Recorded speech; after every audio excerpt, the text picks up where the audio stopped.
The world's biggest oil exporter, Saudi Arabia, has pledged to cut its carbon emissions to net zero by 2060. Crown Prince Mohammed bin Salman said the Gulf state would invest more than $180 billion to reach the goal, but he said the kingdom would continue to produce oil for decades to come. The announcement comes days before the COP26 climate change summit, at which world leaders will be pressed on their plans to cut greenhouse gas emissions and thereby reduce global warming. Saudi Arabia now joins more than 100 countries that have committed to reaching net zero emissions. Net zero means not adding to the amount of greenhouse gases in the atmosphere. It is achieved by a combination of cutting emissions as much as possible, mainly by reducing gases like carbon dioxide, which are released in the use of fossil fuels, and so-called offsetting measures, such as planting trees and carbon capture technology. While China and Russia have plans to reach net zero by 2060, other countries, including the US, the UK and Saudi Arabia's neighbor the United Arab Emirates, another major oil producer, aim to achieve the goal 10 years earlier. Saudi Arabia's move does mark a shift for the world's 10th largest emitter of carbon dioxide. It has long resisted calls to cut its investment in fossil fuels.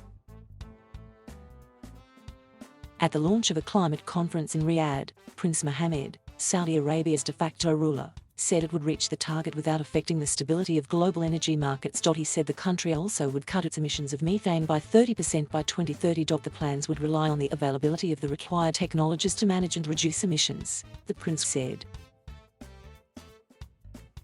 Energy Minister Abdulaziz bin Salman said the country would use carbon capture, technology that extracts CO2 from the air, to help it meet the goal. Earlier this year, Saudi Arabia said it would reduce carbon emissions by shifting to renewable energy and planting billions of trees. Richard Black, senior associate at the Energy and Climate Intelligence Unit, a UK-based think tank, described Saudi Arabia's net zero target as very welcome but said the kingdom needed to publish a plan of how it would be achieved. There's a lack of clarity. It would be really good to see that stuff made clear, he said, adding that the carbon capture commitments were really speculative. Since the net zero target only applies to domestic emissions, it may mean Saudi Arabia will not need to reduce its oil and gas production. Carbon emissions from fossil fuels burned by other nations once the kingdom ships them abroad will not be counted. There's a lot of people who will be cynical about this unless Saudi Arabia plans to ramp down its production of oil and gas, which it has no plans on doing, Mr. Black said. The COP26 Global Climate Summit in Glasgow in November is seen as crucial if climate change is to be brought under control.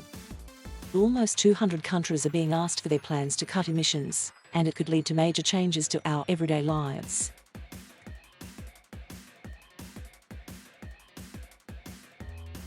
Thank you for watching. Please subscribe